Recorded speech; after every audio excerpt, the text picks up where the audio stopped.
台湾한 번 더 양안 관계 및 시사평론. 안녕하십니까. 4월 6일 월요일 시사평론입니다.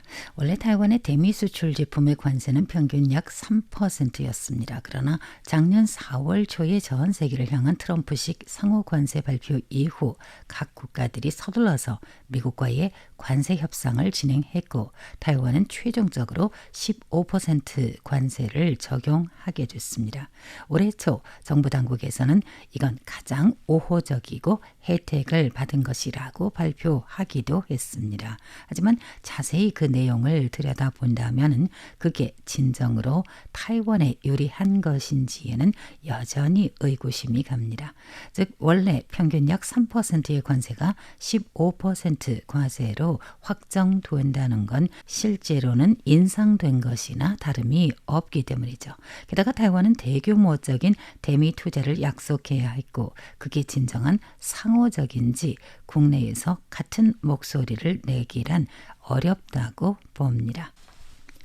미국 연방대법원에서는 이미 트럼프의 상호 관세는 위법이며 무효라고 판결을 한 상태입니다. 판결 이후 유럽연합은 곧바로 미국 유럽연합 무역협정 승인 절차를 중단한다고 발표를 했고 일본과 한국 등도 재협상을 검토하기 시작했습니다.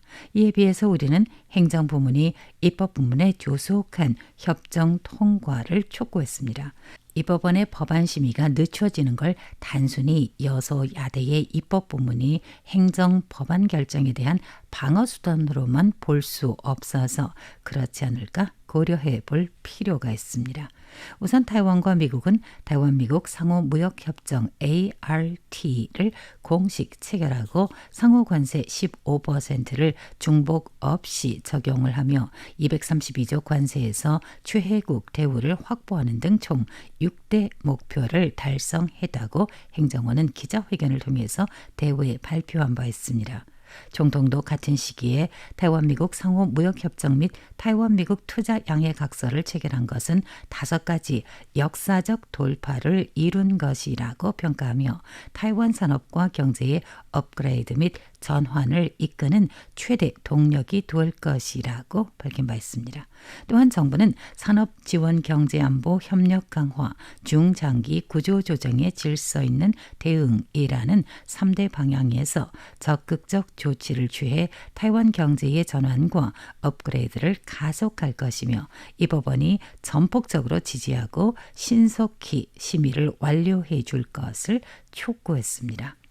라칭더 총통이 지적한 5대 돌파구란 최대 폭의 관세 인하를 확보한 것을 비롯해서 국제규범과의 전면적인 연결을 통해서 우리 산업 경쟁력을 제고하고 제품의 글로벌 마케팅을 열어주었으며 또 타이완 반도체와 정보통신산업이 미국 인공지능 산업과 긴밀하게 협력을 하여서 글로벌 최강 과학기술 산업과 산업혁신 체계를 형성함에 따라 타이완 산업의 경쟁력을 향상할 수 있게 됐고 타이완은 또 글로벌 비홍색 공급망 중심의 국가로 도약할 것이며 타이완이 제조업의 미국 복귀 과정에서 경제 전략적 파트너십을 심화하며 제3국에서의 협력을 촉진할 수 있게 되었다는 것을 의미하고 우리 정부는 이러한 돌파구를 바탕으로 앞으로 산업지원 강화, 경제안보협력 강화, 중장기 구조조정 대응의 3가지 방향에서 대응해 나갈 것임을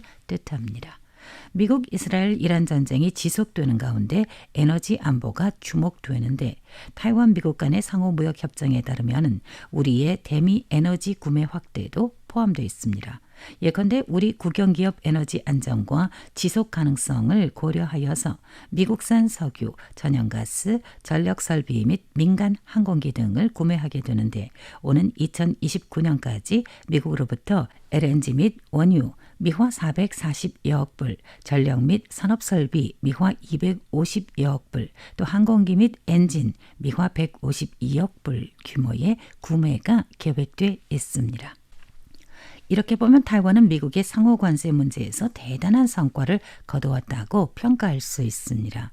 총통부와 행정원 측에서 계속적으로 촉구하고 있는 가운데 입법 부문에서는 신속한 법안 통과를 하지 않고 있는 것은 단순히 여소야대의 국회라서 이를 주춤하는 것일까요?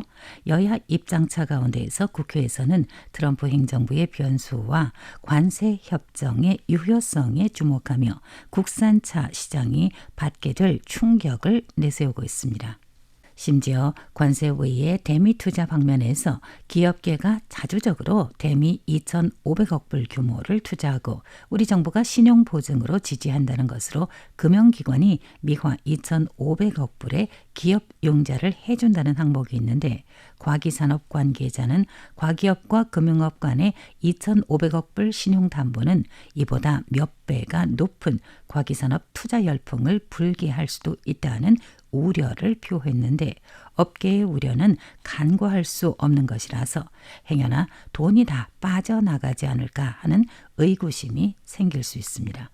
지난 3월 28일 토요일 오후 싱크탱크 윈드페어 재단에서 주최한 좌담회에 참석한 전문가와 학자들을 만나봤습니다.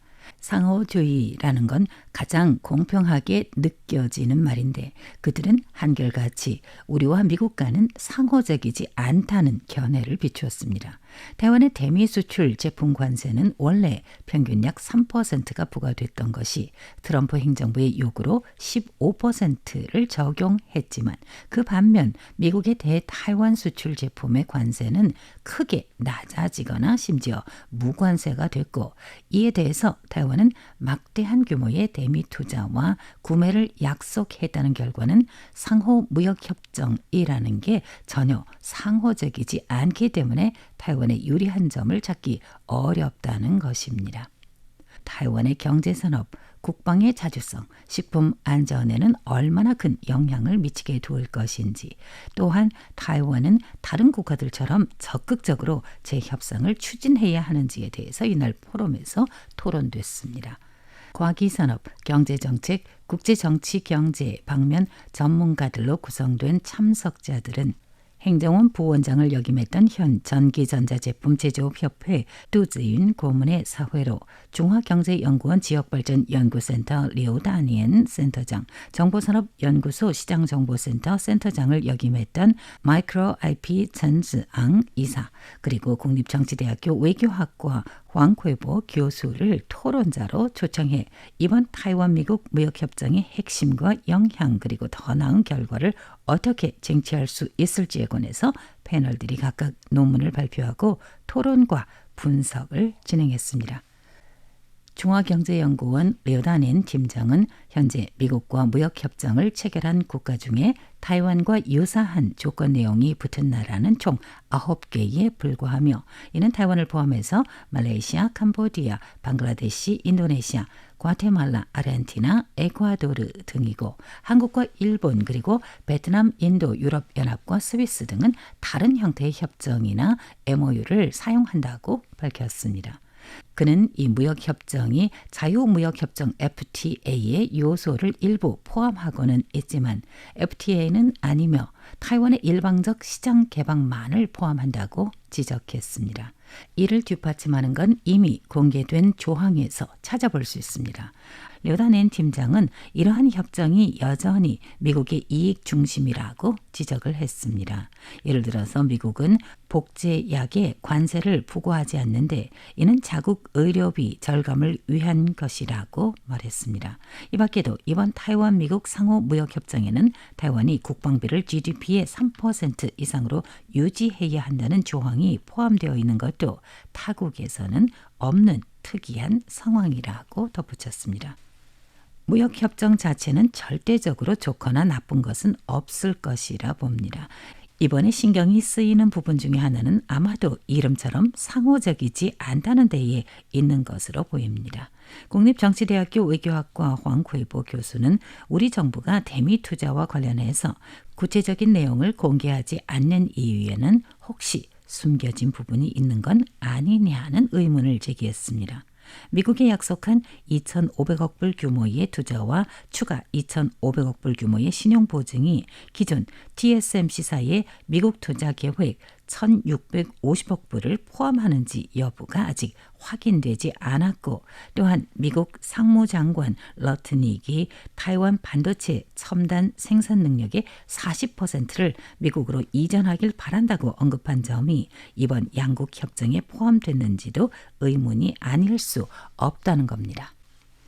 민주주의 국가에서 여야의 의견 차이는 자연스러운 현상이기도 합니다. 이를 무조건적으로 정치적 싸움으로만 볼 필요는 없다고 생각됩니다. 한 국가의 외교와 통상 등 국제와의 관계에서 모종의 원인으로 내어주는 것도 있지만 우리의 이익도 챙겨야 한다는 것도 당연하다고 믿습니다. 4월 6일 시사평론 취재 원고 작성 보도의 백정입니다. 감사합니다.